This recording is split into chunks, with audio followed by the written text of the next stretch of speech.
he basically ate a whole pot. He said he had one slice of every single pot. And we were like, really? And then we were talking it through, and it was like, wow, you really had a slice of every pot. What's up? Man, this shit was a workout to get over here.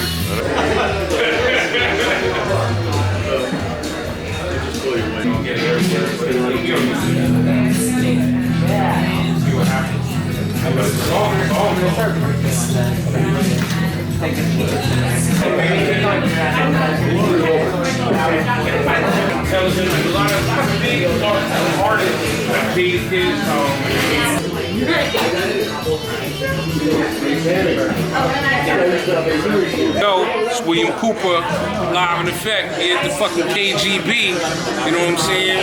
We about to pull out the missiles and all that shit, but now we here for the Pale Horse Rider, you know what I'm saying? A lot of y'all love, you know, Behold the Pale Horse, and you love that book. Learn more about that. There was a lot of research that went to this shit, man. Even just talking to Mark, he said this book damn near almost killed him.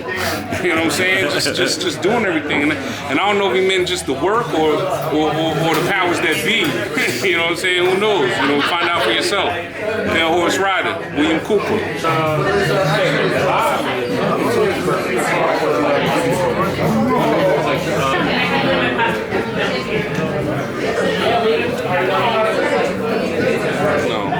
So when I start being on the big screen, they can right? Yeah, it feels nice over here.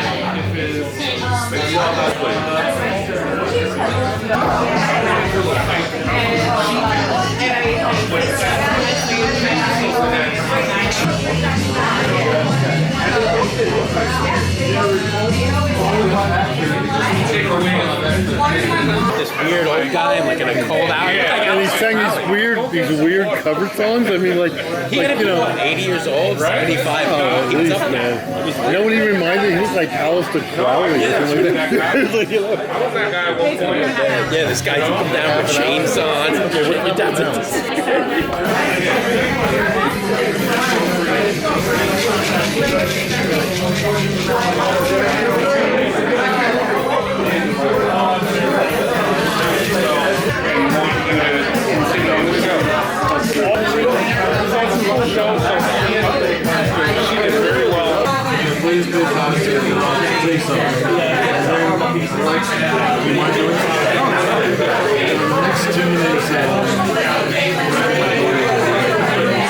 Let me just make it quiet.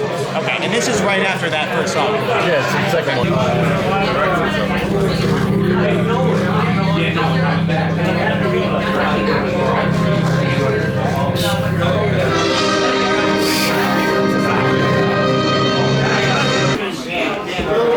Okay. I mean, he identified with that song quite a bit.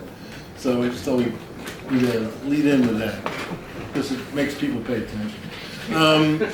Anyhow, when we decided to do this thing here, the reason why I'm here and why we're doing it, this book thing here, is because I've been at this lectern many times before. We did a reading series here for at least 10 years. And then we had the KGB radio hour here for many years, and it was a lot of fun.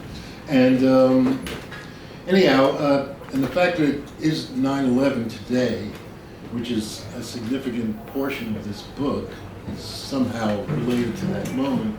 I just want to play about a minute or so of another tune that I'm sure everybody will recognize because it's a good 9/11 song. So let's hear that. Turn the motherfucking music up. Just play, man. Oh, man. Welcome to the Empire State. Yeah.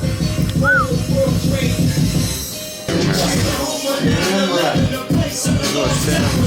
This book here is about a guy who would tell you that the first thing he was an American. And I respect that quite a bit. Because to be an American, especially in this day and age, is a trying thing. However, I'm very optimistic, nevertheless. Growing louder, closing in. Now is the time, a minute to midnight, 60 seconds before total enslavement. One last chance. Some citizens will rise, if only from a not yet atrophied muscle memory. They will shake themselves awake, as their forebears once did at Lexington and Concord, eating Paul Revere's immortal call. They will defend their homes, their families, and the last shreds of the tattered Constitution, the most close to perfect political document ever produced. The vast majority, however, won't even get out of bed. Some will cower under the covers, but most will simply roll over and go back to sleep. Okay. I don't think he would like Donald Trump, though, because he didn't like authoritarian people. In any event, so this book goes on and on here. It's a long book. You know that Bill Cooper is a big, hefty white guy who lives on top of a mountain in Arizona who was talking about militias and stuff like that. And then you see people like Old Dirty Bastard reading his book, and you find out that Bill Cooper's book, A Whole Pale Horse, is probably one of the 2 or 3 most read books in the prison system in New York State, and also the most shoplifted book in the history of Barnes and Noble. Then you begin to wonder, like, how did this happen? You know, he clung to the America he treasured, but never really knew. A world of white picket fences, cherry pies cooling on the windowsills, flags flying on the 4th of July. It was a place where Buddy Holly was always on the radio, and each human being was equally free to exercise their creator endowed rights. If there was ever an American dream, this was it. Yet, like most American dreams, it was doomed. That was because in Cooper's vision, the idea was never going to work, because Mystery Babylon, which is this uber bad thing, or whatever force, had invented an alternative role that stole the authority from the creator to make the society of men, imperfect human beings, infected with ego and every other deadly sin.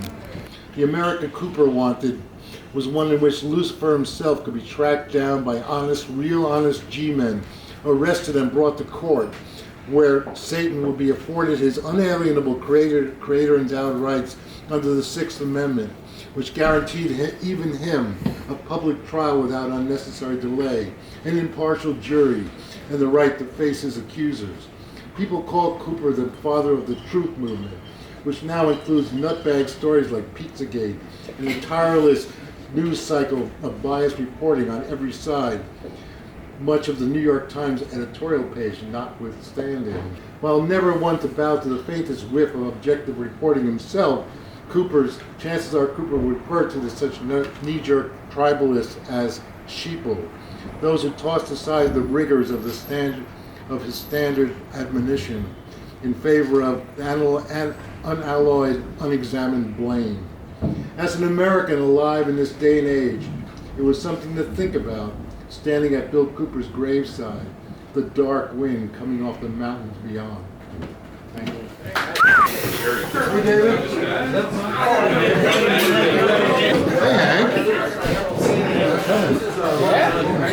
I gotta say, I've been coming here all my life watching Dad read, and I thought he did exceptionally well tonight. The best part was looking at the silhouette of like Mom with her perfect posture, and Rosie doing this, and you filming, and it was perfectly lined up, like all my whole family.